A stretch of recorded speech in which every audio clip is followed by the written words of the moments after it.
C'est la 107e de poésie d'au-delà du confinement. 107. 107 soirs, 107 jours, 107 soirs passés ensemble avec quelques-uns, d'autres en différé, certains en direct.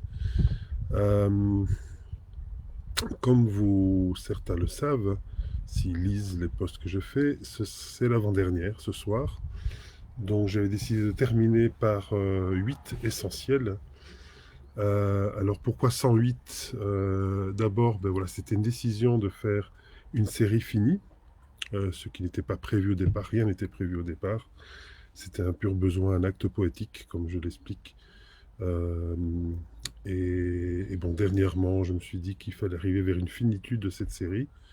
Et j'ai choisi le chiffre 108, qui est un chiffre sacré pour les Indiens d'Inde, pour qui 108 est le nombre de répétitions d'un mantra. Vous savez, ces sortes de prières, incantations qui sauvent, ces sortes de poèmes chantés, répétitifs. Et donc, c'est le nombre de répétitions qu'il faut pour que le mantra soit effectif, pour qu'il fonctionne. Et ce mantra euh, donc aura eu 108 facettes. 100 suffirait, dit-on. 100, c'est la perfection. Mais on ne sait jamais. Donc on rajoute 8 qui est le symbole de l'infini. Et donc j'ai progressivement dans les différents essentiels euh, travaillé sur donc je vous ai lu pour la 101e Anne Oldman, ensuite la 102e Sorab Seperi, ensuite c'était Antonio Bertoli pour la 103e, Benjamin Potel pour la 104e, Lawrence Ferlinghetti pour la 105e, et Pierre Guéry pour la 106e. Et c'était hier, c'était avec Pierre Guéry. Et ce soir, donc, je vais partager avec vous deux auteurs très très particuliers pour moi, très importants. Ce sont deux auteurs qui ont bouleversé ma vie. Donc d'une part, Georges Ivanovitch Gurdjieff, qui est un peu un touche-à-tout, une sorte de philosophe, un artiste, un compositeur de musique aussi. Et d'ailleurs, je vous conseille de suivre les liens que je vous propose pour entendre sa musique interprétée par l'ensemble arménien de Gurdjieff Folk Instrument Ensemble, avec des instruments euh, classiques arméniens, parce que Gurdjieff était arménien, enfin moitié arménien, moitié géorgien. Et Gurdjieff, donc que certains décrivent beaucoup, voilà, était une sorte de maître à penser, et avait aussi rencontré René Daumal. René Daumal l'avait rencontré. René Daumal qui, avec le mot analogue, entre autres, puis Poésie blanche, Poésie noire, puis La guerre sainte et d'autres textes, m'a profondément bouleversé. Nous avons eu la chance de pouvoir publier un livre duo, c'est de ces livres qu'on achète par deux, dont l'un est à offrir, qui s'appelle Poème à Dieu et à l'homme. Et je vais d'abord commencer par quelques textes de René Daumal. Et ça commence ainsi, par des petits aphorismes aussi, et puis par des poèmes et un texte. C'est notre grande maladie de parler pour ne rien voir. La désillusion.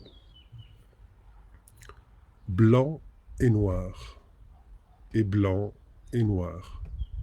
Attention, je vais vous apprendre à mourir. Fermez les yeux, serrez les dents. Clac. Vous voyez, ce n'est pas difficile. Il n'y a là rien d'étonnant. Je vous parle sans passion. Noir et blanc, et noir et blanc. Clac. Vous voyez qu'on s'y fait vite. Je vous parle sans amour, et pourtant, vous savez bien, il faut être évident jusqu'à l'absurde. Blanc et noir, et blanc et noir, et noir et blanc. Si nos âmes échangeaient leur corps, il n'aurait rien de changé. Alors ne parlez plus de corps, ni d'âme. Blanc, noir, clac. C'est la seule chose qu'ensemble nous pouvons comprendre. Mais n'est-ce pas qu'il n'y a là rien de tragique? Je vous parle sans passion. Blanc, noir, clac. Et c'est mon éternel cri de mourant, ce cri blanc, ce trou noir. Oh, vous n'entendez pas, vous n'existez pas. Je suis seul à mourir. Ensuite, un texte moins connu qu'on avait mis dans ce livre. Lettre sur l'art de mentir. Et vous verrez, il y a un lien après avec ce qu'on va lire à propos de Gurdjieff. J'ai promis inconsidérément de collaborer à ce numéro spécial de Fusée. C'est un texte pour la revue Fusée. Et me voici d'autant plus tenu de le faire que ma promesse était inconsidérée. Car si l'on a bien délibéré une promesse et supputé les inconvénients, ce n'est pas une grosse affaire que de l'exécuter, mais une promesse inconsidérée. C'est bien plus sacré et bien plus instructif. Je dis que ma promesse était inconsidérée parce que l'idée qui est le thème de ce numéro spécial, si j'essaye d'en prononcer le nom, c'est-à-dire de faire le bruit qu'il est convenu de faire avec sa bouche, quand on veut avoir l'air d'être animé par cette idée, ou si seulement je tente d'y faire une lointaine allusion, je me sens aussitôt comme un hareng qui aurait avalé sa propre arête en travers. Il a beau pleurer des deux yeux toute l'eau de la mer. Les poissons pleurent ainsi, à l'inverse de nous. L'eau amère leur entre de force par leurs yeux ronds, de gauche et de droite, et ruisselle dans leur intérieur jusqu'à la vessie natatoire. Il a beau pleurer et battre des ouïes, il ne peut ni l'avaler ni la cracher, son arête. Mais pourquoi donc avais-je fait cette promesse inconsidérée? Ma pensée somnolait sans doute, et mon cœur s'est laissé entraîner par la chaleur, avec laquelle deux amis ont mis en branle cette entreprise et m'ont demandé d'y mettre du mien. Vous me direz que la tête n'est pas tenue d'exécuter les promesses faites par le cœur, que cela ne la regarde pas, ni inversement, pas plus que les membres n'ont à tenir les promesses de l'estomac, mais je vous répondrai, cela dépend. Si l'on consent à rester une juxtaposition de tête, cœur, membre, estomac et le reste, d'accord. Et nous ne ferons que des serments d'ivrogne. Mais si l'on veut préparer cet édifice à recevoir un jour un châtelain, alors il faut que chaque serviteur réponde pour les autres, sans y être obligé, mais comme par une anticipation de l'ordre et de la présence du maître. On parle ici du maître intérieur, évidemment. Dont je tiendrai, et j'ai donc commencé à tenir ma promesse, en vertu de la dite anticipation, sans me leurrer. Maintenant donc je suis prise à la gorge. Je ne peux ni parler, ni me taire. Tais-toi et parle. Mais comment? Il faudrait faire taire en moi toutes les voix particulières qui ne demandent qu'à parler, et dans le grand silence, celui qui n'est encore qu'un trou noir dans le chaos, la plus faible des choses faibles, la plus nue et désarmée des choses nues, et désarmée dirait un mot qui retournerait l'univers comme un gant. Je ne peux pas, je ne sais pas. Tout ce que je peux essayer de faire aujourd'hui, c'est de rassembler dans ma mémoire et de mettre par écrit les notions que j'ai formées, d'après mes lectures sur l'art de mentir. Certainement, les préceptes que j'ai relevés ainsi ne constitueront pas un formulaire complet, et je ne les donne peut-être pas dans l'ordre qui conviendrait. C'est une ébauche que chacun pourra parfaire. Donc, d'après ce que j'ai lu des meilleurs auteurs, des pires et des médiocres, l'art de mentir est à deux embranchements. Il y a la voie royale et l'escalier de service. Voici quelques-uns des principaux préceptes de la voie royale de l'art de mentir. Avoir une notion ferme de ce qu'est la vérité et savoir la vérité. 2. Savoir ce que chacune des personnes avec qui on est en relation considère comme vérité. 3. Avoir avec chacune un critère commun de la vérité. 4. Connaître exactement la limite entre ce qu'on sait et ce qu'on ne sait pas. 5. Serrer la vérité d'aussi près que possible. Réduire le mensonge à un fil ténu qu'on insère habilement dans la trame de la véracité par art associatif. 6. Être parfaitement maître de toutes ces manifestations corporelles. Par exemple, en appliquant aussi le précepte précédent, on pourra dire littéralement la vérité, mais par quelques gestes ou intonations subtiles, on donnera à l'autre l'impression que l'on ment. 7. Prévoir tout l'enchaînement de mensonges qui doit découler du premier. Ne jamais en perdre le fil et être prêt à en subir toutes les conséquences, non seulement désagréables, mais même humiliantes. Il y a encore d'autres préceptes, mais je vous ai tous vus dès le premier.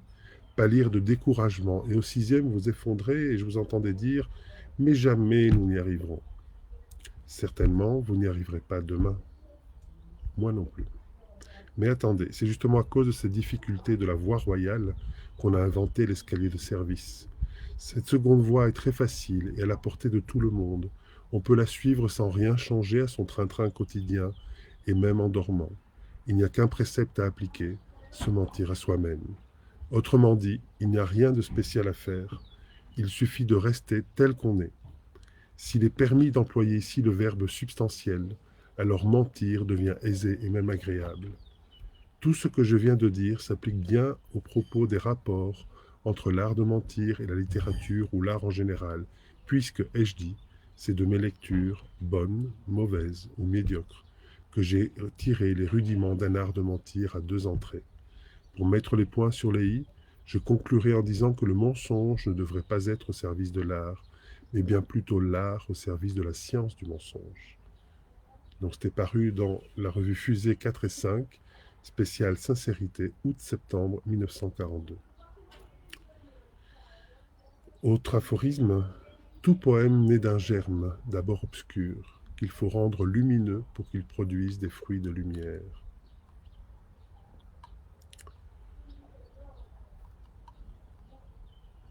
Alors ici, c'était un long poème que j'aime beaucoup, mais qui est vraiment peut-être trop long à lire. Je vais passer à un autre aphorisme. Essayant de donner, on voit qu'on n'a rien. Voyant qu'on n'a rien, on essaye de donner. Essayant de donner, on voit qu'on n'est rien. Voyant qu'on n'est rien, on désire devenir. Désirant devenir, on vit. Alors, je vais vous lire juste le tout début de Poème à Dieu et à l'homme, parce que c'est un long poème. Dieu. Dieu d'abord, ce n'est pas à toi, Dieu, ce n'est pas à Dieu que je parle. Dieu, je parle à ton inexistence. Je lance droit mes yeux comme des pierres. Non pas sur toi, je lance droit mes deux yeux vers tout endroit. Droit vers tout endroit où tu n'es pas, comme des pierres lancées, mais dans le vide, comme des balles perdues. Je lance ma voix comme une pierre vers tout endroit, tout droit vers tout endroit où tu n'es pas. Je lance ma voix dans tout l'espace, mais Dieu, en nul endroit, tu n'as d'oreille. Dieu, bon Dieu, sacré bon Dieu, sans barbe, sans cheveux, sans un poil.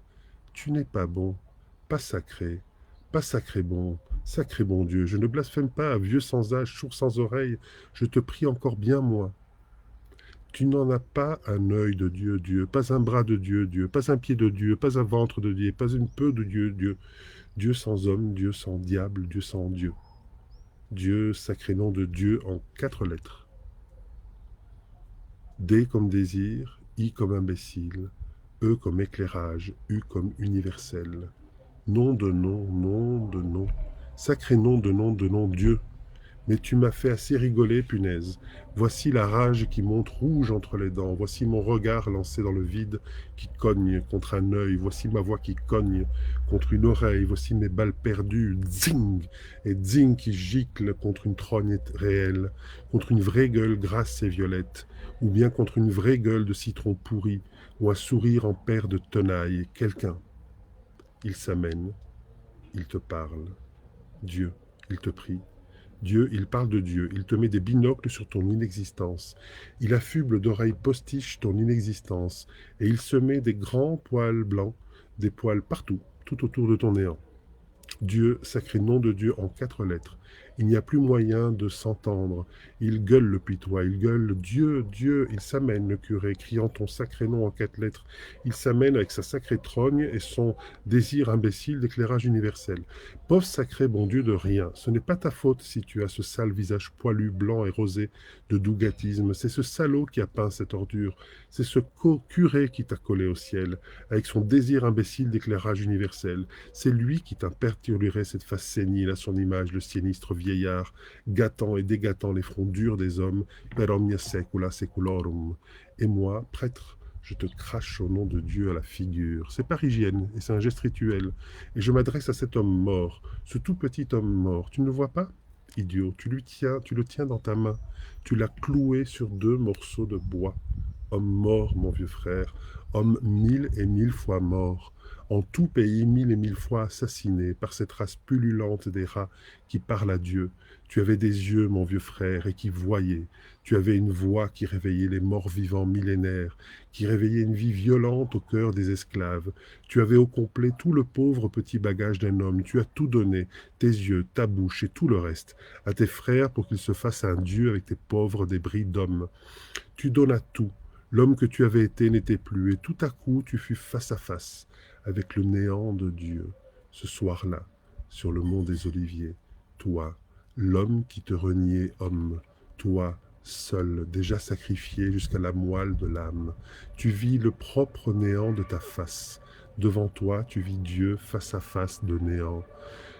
Oh, oui, alors, en cet instant, quel éclair, quelle colonne fulminante sur la terre entre ton néant d'homme et le néant de Dieu. Tu avais tué ton passé d'homme, tu avais tué ton espoir d'avenir divin. Alors, oh, oui, alors seulement ce fut l'unique présence de l'homme, de Dieu, de l'homme identique à Dieu dans son néant, identique pourtant en un instant, le seul, Christ néant d'homme sur la montagne aux oliviers, Christ néant de Dieu sur la montagne aux oliviers.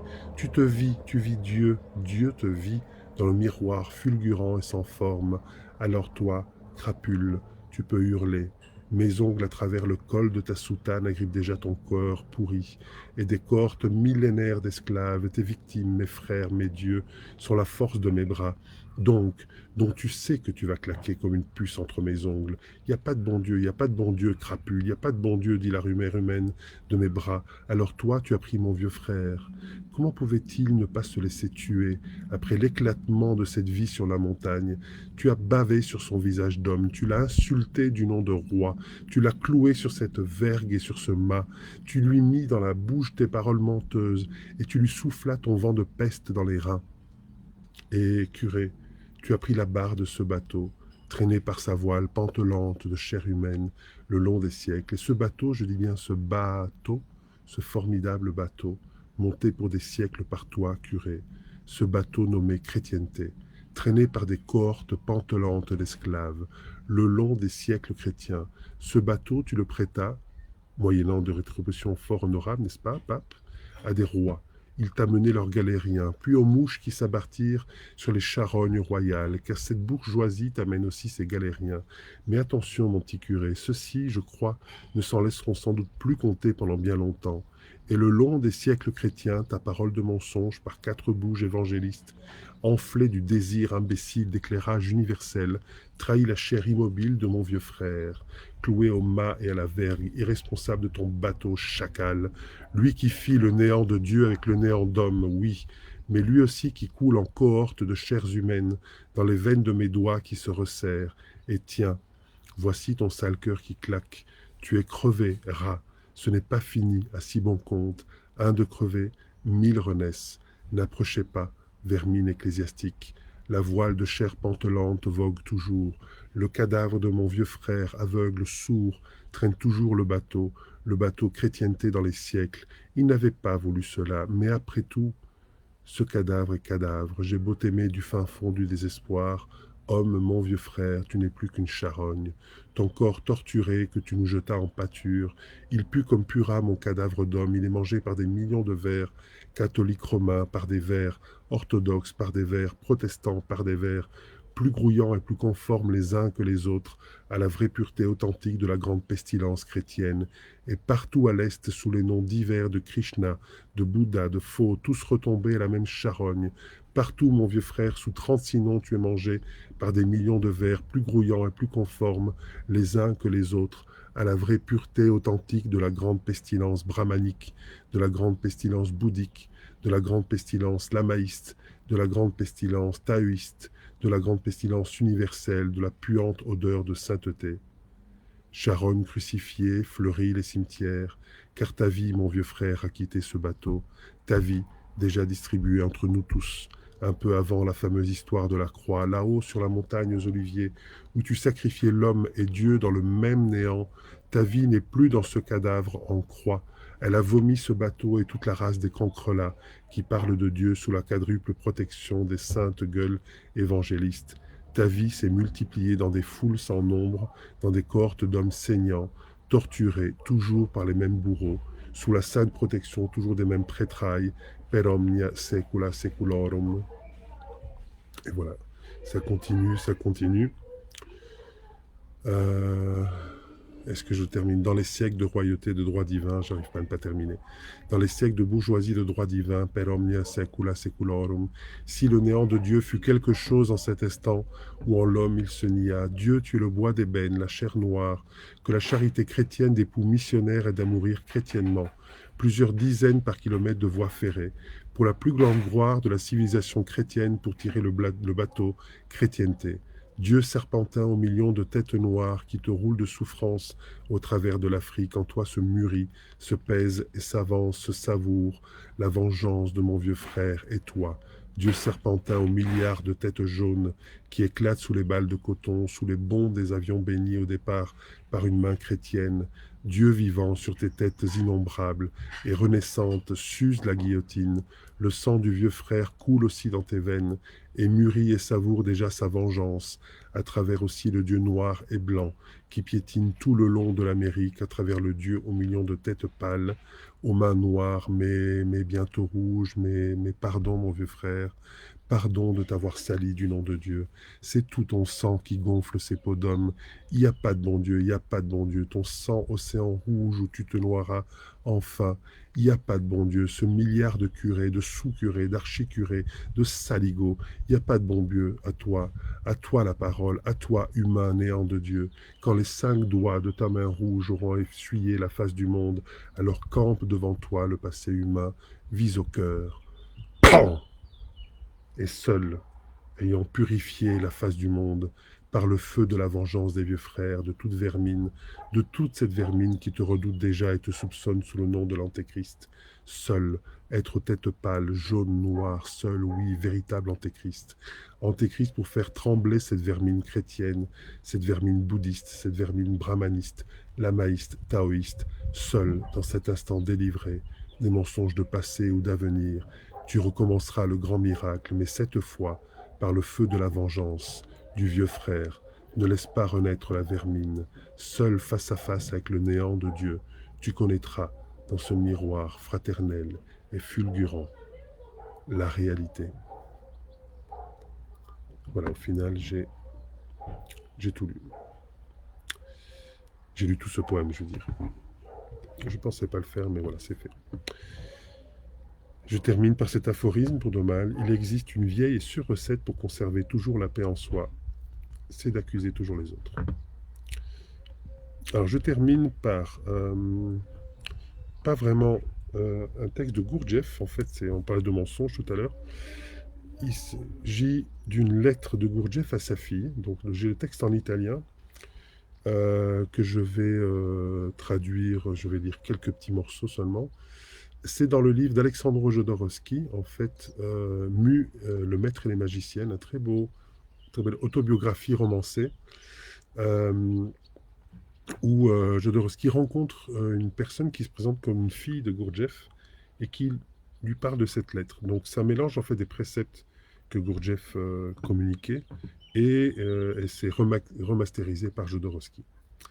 Voilà, c'est une façon aussi de faire un petit clin d'œil à l'ami Alexandre Jodorowsky. Fixe ton attention sur toi-même, sois conscient à chaque moment de ce que tu penses, ressens, désires et que tu fais. Termine toujours ce que tu as commencé.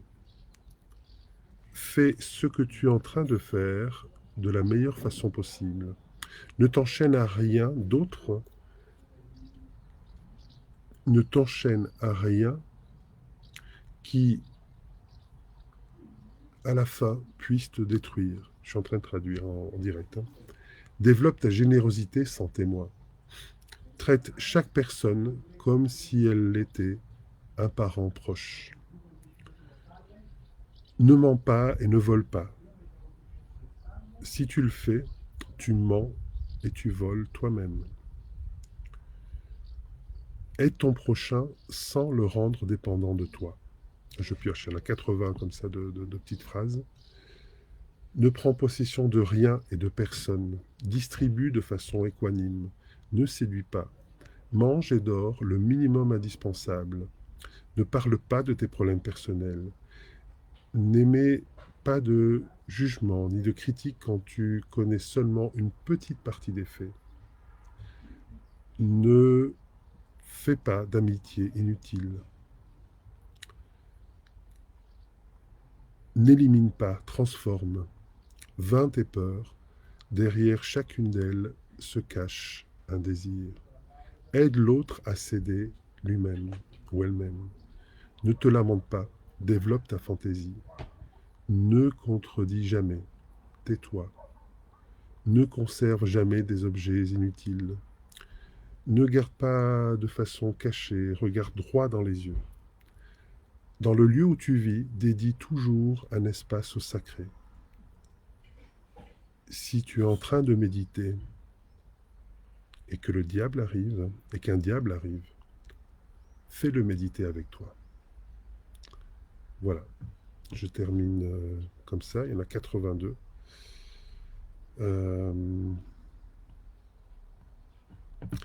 Je vous remercie de votre attention. C'était la 107e, la dernière en solo.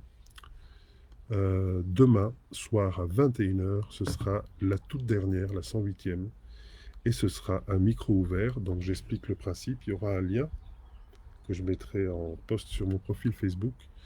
Il vous suffira de cliquer sur ce lien, de l'ouvrir avec Google Chrome, et vous arriverez sur un studio que je gère, un petit studio virtuel, et je vous ferai passer l'une après l'autre, l'un après l'autre. Je vous remercie beaucoup pour votre attention, je vous embrasse, bonne soirée, et salut Shadi, je vois que maintenant que tu viens de faire un petit commentaire. Au revoir tout le monde.